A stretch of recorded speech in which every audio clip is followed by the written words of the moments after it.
Howard, I would like to ask the first question in you were part of the design and the construction team of El Sitio, and this had a big influence in your later work in terms of building culture.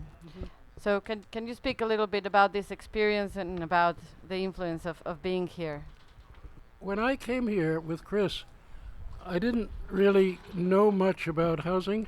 We didn't only work on the construction of these houses. They were built in order to pay attention, close attention to the needs of the families, right? So the families were central to the project, and we developed new systems. We developed we use the pattern language, which some people like, some people don't, so that families themselves could build the houses, right? So there was a system of blocks that fit into each other, and these blocks could be laid up without mortar, right, which made it easy for families to do this. Other features of the system, these vaults also. But there were also changes that were requested of the building department, right? Because instead of submitting a set of plans of the buildings, what we did was to submit a set of what you might call standard details, right?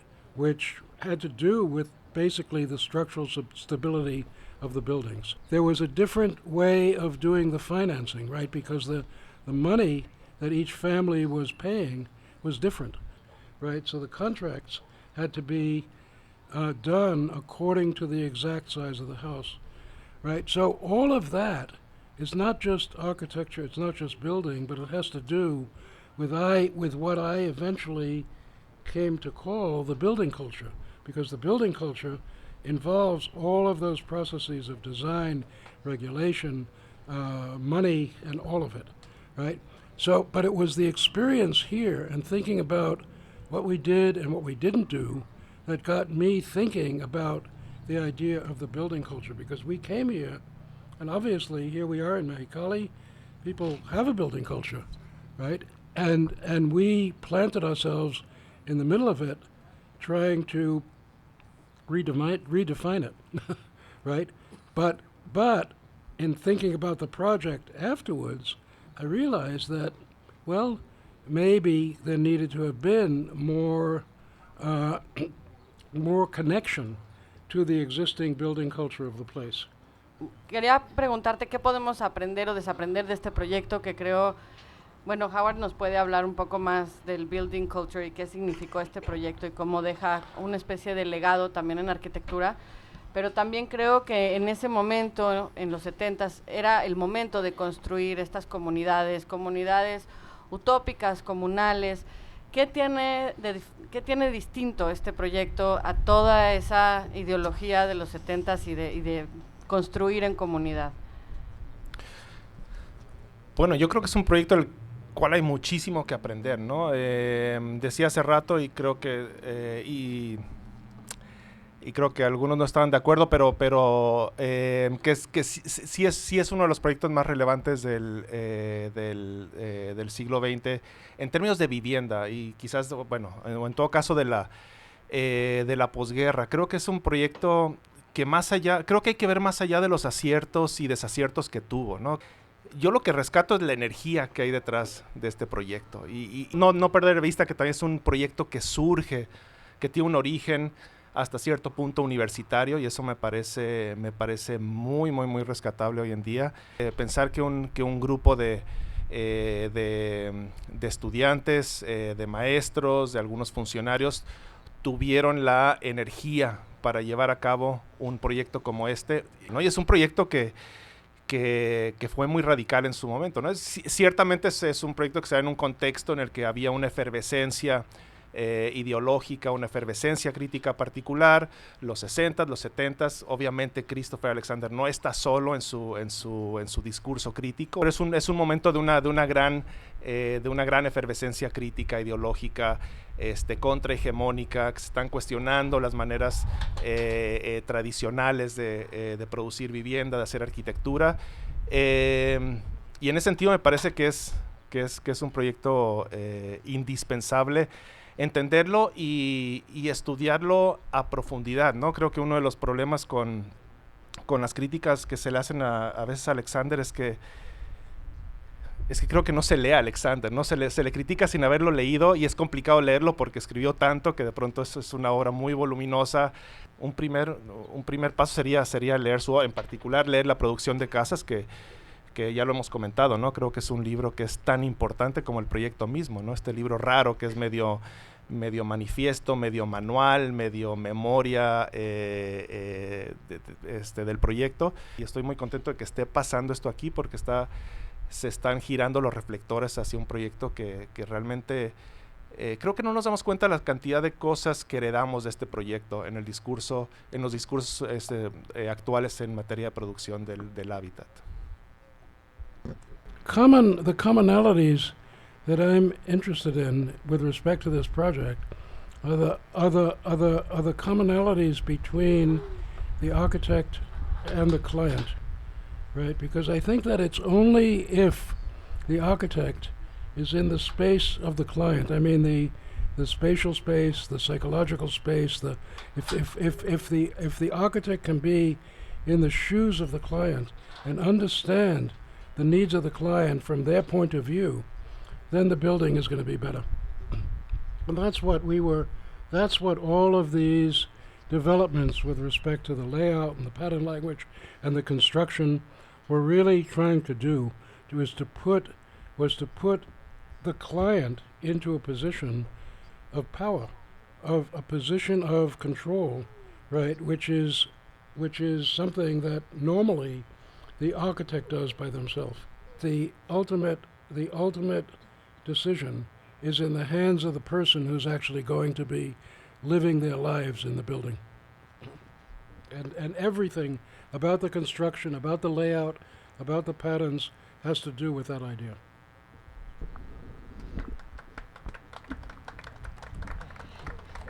Yes, I think it's important to talk about that it's not only the client but the human perspective and the scale of the building and the scale of the human. And in that sense, I think Christopher Alexander was posing a question and poses a question at the beginning of the book, which is the problem of housing.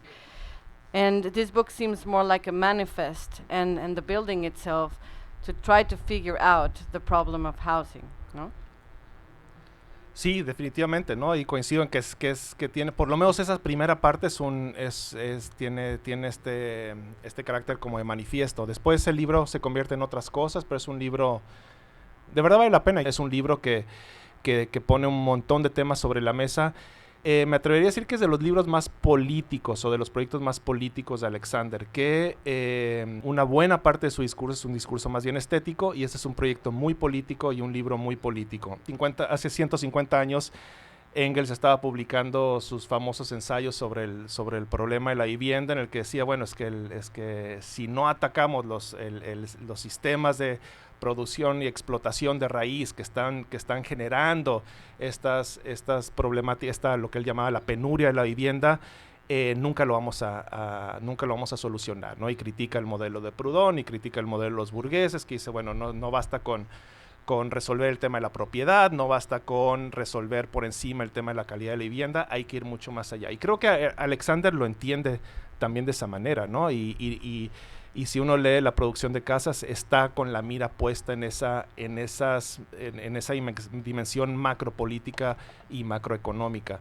Y de ahí que esté apostando por cambiar el sistema. Por eso el libro se llama La producción de casas, ¿no? Es decir, está apostando por cambiar el sistema de raíz, ¿no? De manera mucho más profunda. Insisto, tuvo sus aciertos, tuvo sus desaciertos. Eso es normal, ¿no? Porque es un proyecto experimental. Entonces, pero creo que los temas que pone sobre la mesa son fundamentales y siguen siendo tan relevantes hoy en día como lo eran a mediados de los 70 cuando se hizo el proyecto.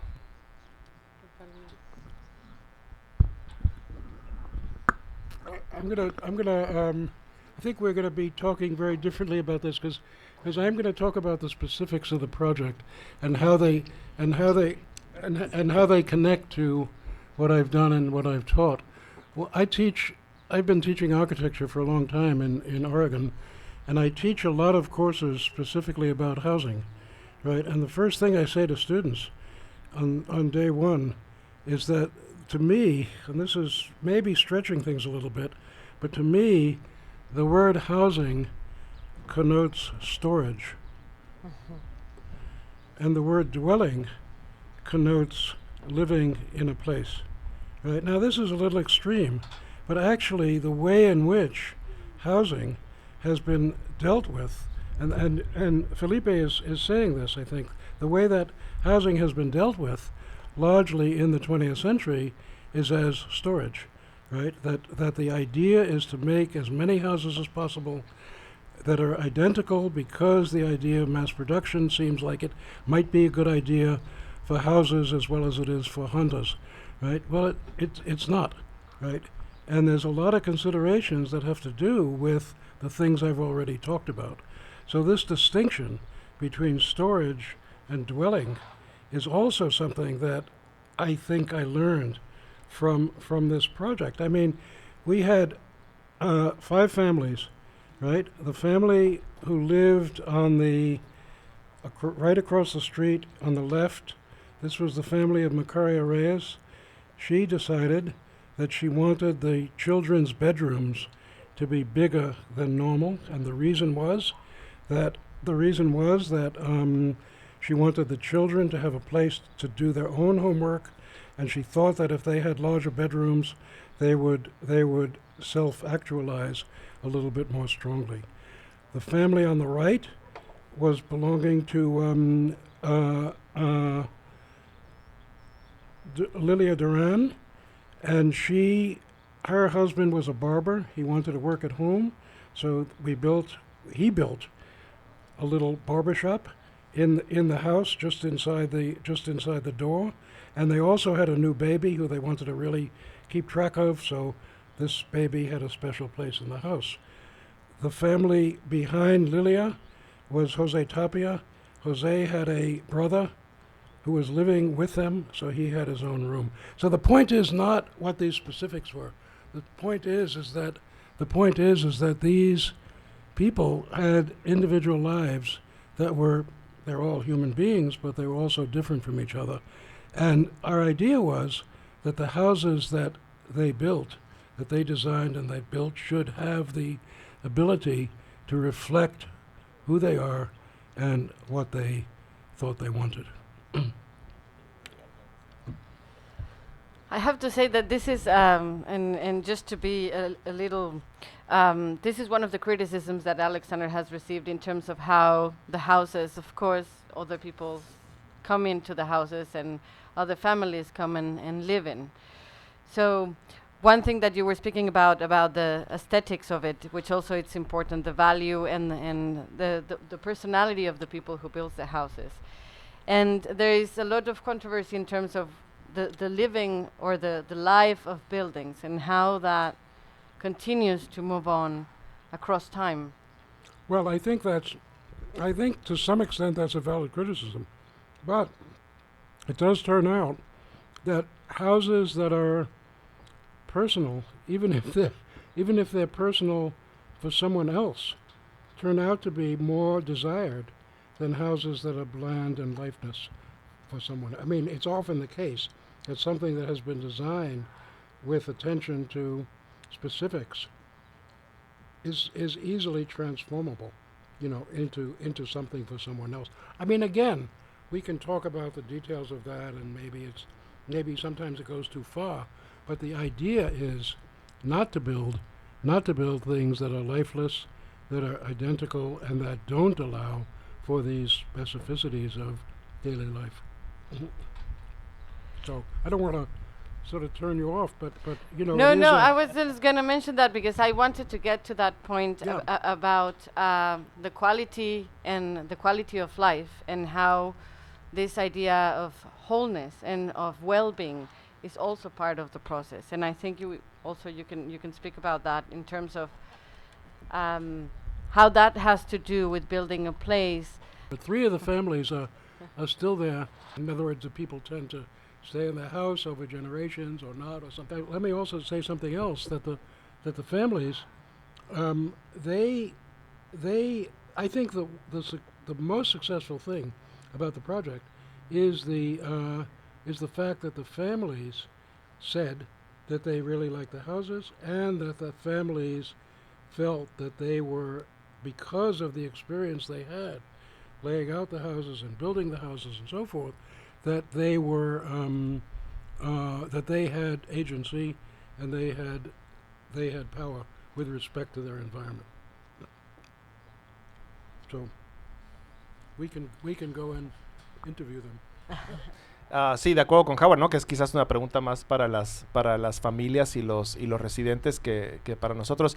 En especial hay un ensayo muy largo que publican dos alumnos de Alexander muy cercanos a Howard también, Dorit Fromm y Peter Bosselman, en la revista Places, que se llama 7 años después. Entonces regresan 7 años después, entrevistan a cada una de las familias y hacen un análisis comparativo del proyecto original y de los cambios que sufrió el proyecto en esos 7 años. Entonces, eso está muy bien documentado y creo que es hasta cierto punto parte natural del proceso, ¿no? Entiendo, como decía John Turner, que la vivienda, housing, ¿no? Bueno, en inglés, ¿no? Que dice el housing is a verb, ¿no? La vivienda es un verbo, ¿no? Ese es un proceso activo y es de esperar que esas casas fueran, es decir, esas transformaciones, no verlas como desaciertos o como fracasos, sino como una parte natural del proceso de evolución de las casas, ¿no? Entonces creo que ahí también hay que ser flexible en la lectura y en la crítica que se hace de esos procesos de transformación. Something that is interesting to me in terms of what you were saying, Howard, is also about property, because I think it's a model that also changed the idea to own a house in that building culture that you were saying. Can you tell us a little bit about that process? And I mean, this is a long story, but the project was 5 houses on a site that would ordinarily be used for 6, right? And what happened to the extra house was that we had this idea that, I mean, and I agree, this is a utopian idea and maybe a little bit out of it, right? But we had this idea that the 5 families would share common land in the middle, right? And that there'd be this courtyard in the middle that would be entered from right across the street on axis with the entrance to this building, right? And that the families would share the common land and that they would have entrances from the common land into the house, but also the possibility of entrances from the street. And then there was shared parking that was part of the thing as well, right? So the idea of the project was also including the existence of land and property that the families would actually own together and share together. And I believe, I don't know how this was ultimately divided in the deed, in the original deed, but that was the idea, and that to me was in the end one of the failures of the project, because in the end the common land does not exist anymore, and the land that is in the middle actually belongs to the family in the middle who don't have a entrance from the street. So but there was this idea of land as well. I think it's a question with communal architecture and this idea of shared space. Now the houses are built in a line, in a tract of houses, and I think is different from creating a courtyard. So how these tract houses have the same house, they share a same space. They don't share a public space, but they're all the same, and that gives sort of the idea of having like a common facade, like a common ground. You know, it was a real speculation on our part that they would wind up to be friends. You know. But what I would say is that today this space as Unicom, which is as a space for health, the community do come Yeah. and yeah. they do attend this place as a community space. Well, that's a great example because, yeah, I mean, and that probably is a good example of what I was saying before, of how a work of architecture can actually take on new uses in the future, if in fact it's designed in a way where you're kind of predicting what kinds of uses those might be. It just takes So time. so our idea here was that the space, that this was all going to be the builder's yard, right? And that the big vaulted building right there, which is now an office, and it was open to the courtyard. I'm sorry, it was open to the courtyard, that, you know, the main courtyard, right? And that was going to be a place for people working on things, tools, windows being built, or who knows what, right? The smaller courtyard, right, was our quarters. That's where we lived. That's where we were going to live, and that's where we'd have meetings and invite people in and so forth. And apparently they have, as you're describing, that it's well used by the organization and by the local community, and has nothing to do with building buildings. Creo que también hay que ser justos con el proyecto, ¿no? El proyecto no tenía la solución total, ¿no? O sea, creo que como toda la obra de Alexander y el pensamiento de Alexander es complicado en el sentido de que tiene muchas aristas, ¿no? Unas problemáticas, y creo que a todos quiero suponer que a todos los que hemos tenido acercamientos con el pensamiento de Alexander, de pronto podemos estar muy de acuerdo en ciertas cosas y hay otras que nos ponen los pelos de punta, ¿no? Pero creo que lo importante es analizar las cosas en su justa dimensión. De lo que pasó con ese espacio, puso el tema de lo colectivo sobre la mesa y la importancia de pensar lo colectivo más allá de las grandes fuerzas hegemónicas que definen cómo nos relacionamos con los otros y cómo articulamos espacialmente esas relaciones, ¿no? Que son por un lado el Estado y por otro lado el capital. Y es un proyecto que ya estaba pensando esas relaciones de otra manera y lo puso sobre la mesa, pero creo que el valor está en haberlo puesto a discusión. Howard, I wanted to ask you about where 1975. Obviously, this was the periphery. It was very far away from the city center, and you have a term that you call inclusive urbanism that deals with spatial organization through the city. I have a little organization called Inclusive Urbanism, and it's about the idea that the city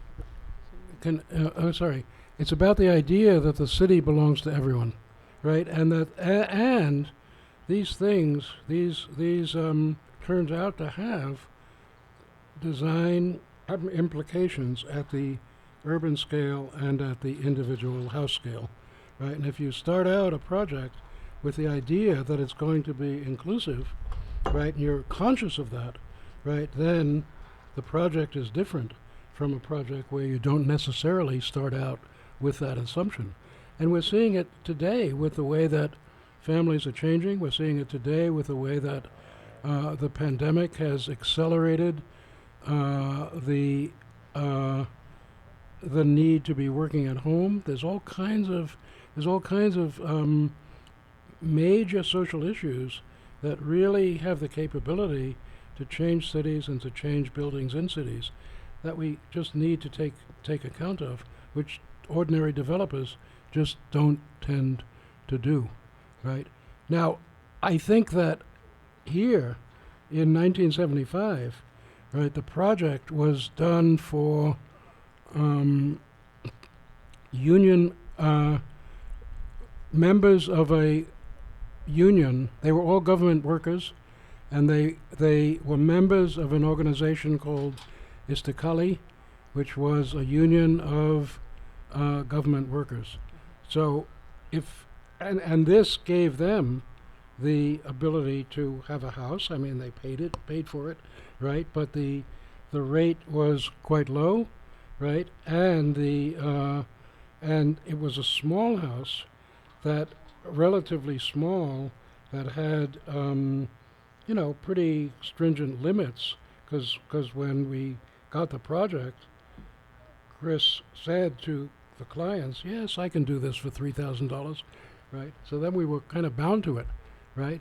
And maybe it was a little more than that, but in fact the idea was that these houses were for people who otherwise wouldn't have the means to have a house, and if they did, they would be moving into a house that wasn't, that was storage and not dwelling, right, in my definition. So the idea is that even these people, right, they need to be treated with respect and dignity, and so that was a little bit of the beginning of my introduction to that idea.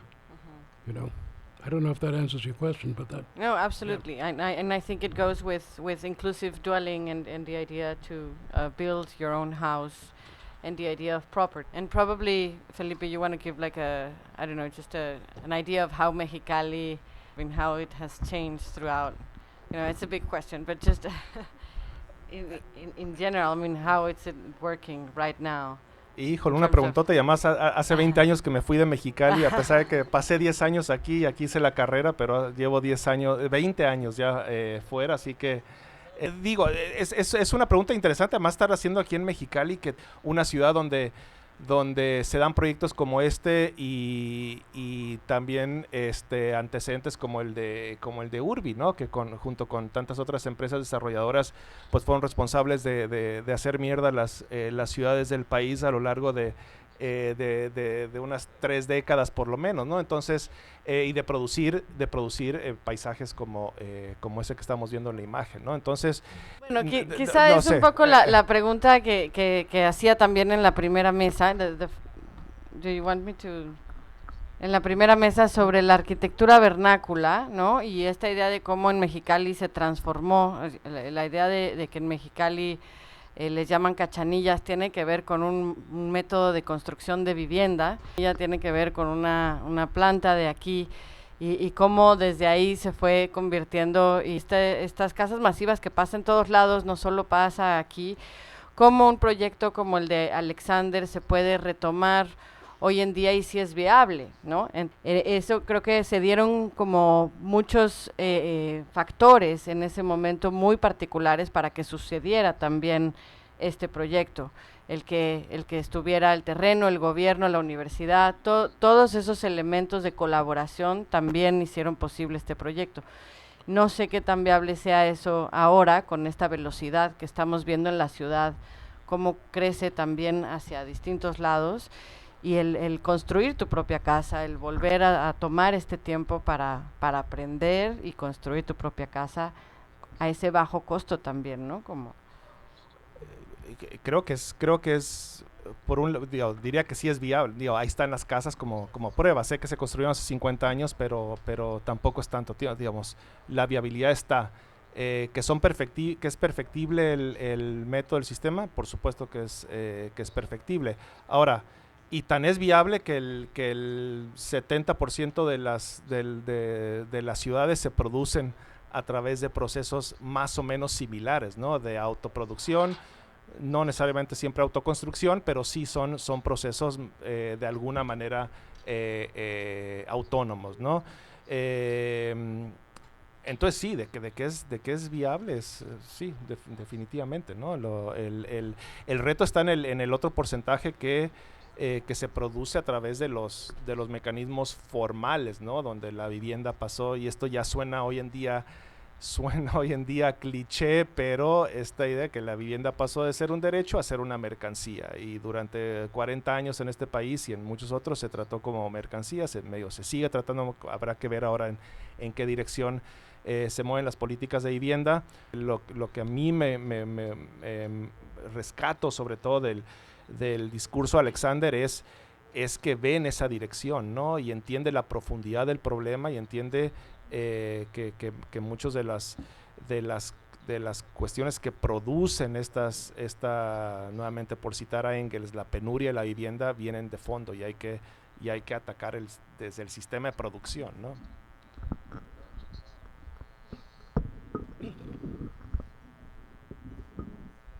I think, yeah, sorry.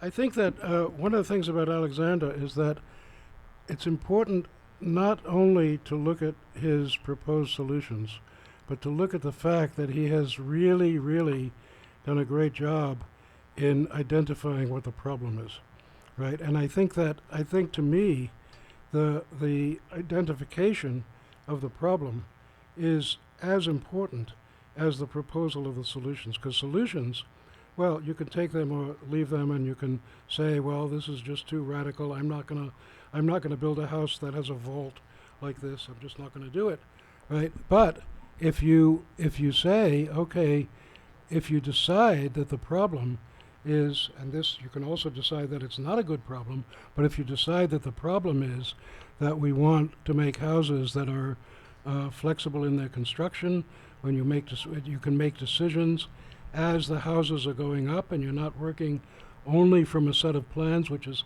something I didn't mention yet, because these houses were designed as they were being built. If you decide that's important, but you don't happen to like this particular construction system, you've still got something really important to work on, right? And so, to me, the identification of the problem, and even the patterns, people who know the pattern languages, people who know Chris's pattern language, well, people say sometimes, well, it's just too rigid.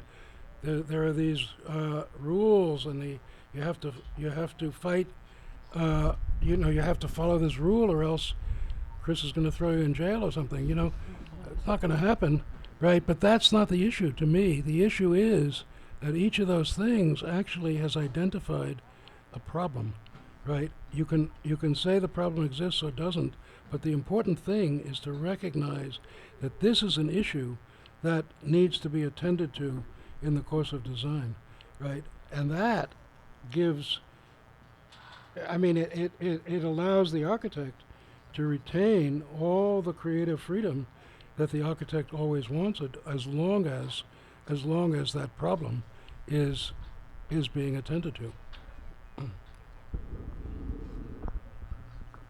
Sí, nomás quería agregar que no podría estar más de acuerdo con Howard, ¿no? Y leer a Alexander te da esas dos perspectivas, ¿no? La lectura crítica que hace de una situación generalizada, y después la propuesta. Pero creo que sí es fundamental, cuando leemos a Alexander, separar un poquito el análisis que hace de la propuesta, ¿no? Muchas de eso obviamente están entremezcladas en ciertos puntos, pero creo que eso me parece fundamental, ¿no? Y sobre todo si por ahí están ahorita algunos nuevos lectores de Alexander, tomar eso en cuenta. Hay cosas que a mucha gente le incomoda cuando empieza a hablar de belleza, de orden, de felicidad, de esas cosas. Entiendo que a mucha gente le hacen ruido, ¿no? Pero si podemos separar eso del diagnóstico y de la agudeza crítica con la que lee la situación de la arquitectura a nivel global, creo que es fundamental. No, yes, I just want to say that I think you said what is really the core of Alexander's manifest in every way, that he is dealing with, he's posing questions to all of us. He's posing questions all the time.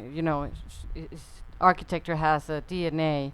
What is human architecture? Is, the city as street, like all of these questions, even, it doesn't matter if he resolves them or not, but they prompt that we're thinking about them. I mean, I think we've covered some really, really interesting points, and I think it's interesting how this project has spurred that conversation, because I've been thinking about this project for a long, long time, and and some of these issues are quite new for me. I mean, the connection between these issues and this project are new to me, so it's been good to have that chance to do that. I mean, architecture, it's not gonna make you happy. If you're an unhappy person, nothing that Chris is gonna do to make you happy. The question is, can the building actually not put a burden on you? So there is a way to think about design, right, where the building doesn't itself create problems. And I think today we've got too many buildings in too many places and cities that themselves create problems because of the way they're designed. And this is true, particularly if you start to think about inclusive urbanism, right? Because there's certain people who are left out of the equation and their buildings are worse. Yo nomás querría agregar, mencionabas el libro que estamos editando sobre el sitio. En realidad la decisión de finalmente hacer un libro fue, simplemente estábamos en algún momento leyendo artículos que íbamos encontrando, que se habían escrito desde el 78 hasta los 90s, y fue un momento en el que encontramos un artículo escrito por Rainer Banham, el legendario crítico de arquitectura, y es en realidad una reseña que hace del libro de la producción de casas en el Times Literary Review. Y ahí empieza diciendo, bueno, que a su juicio no hay nadie en ese momento que merezca respeto en términos de producción teórica de la arquitectura, y que la única excepción es Christopher Alexander, ¿no? Entonces, no estoy de acuerdo con Rainer Banham, definitivamente yo tampoco estoy de acuerdo, pero está reconociendo un cierto rigor. Y después de decir eso, se le va a la yugular a Christopher Alexander, al proyecto, los despedaza, pero el poder separar, ¿no? Es decir, por un lado reconocer lo que está aportando, y después poder ponerlo sobre el banquillo y cuestionarlo y despedazarlo, me parece que es fundamental, ¿no? Tener la capacidad de acercarse y alejarse a un proyecto tan complejo como este, a un personaje tan complejo como Alexander, desde distintas aristas, y sin tantos prejuicios que rodean a una persona como Alexander, ¿no?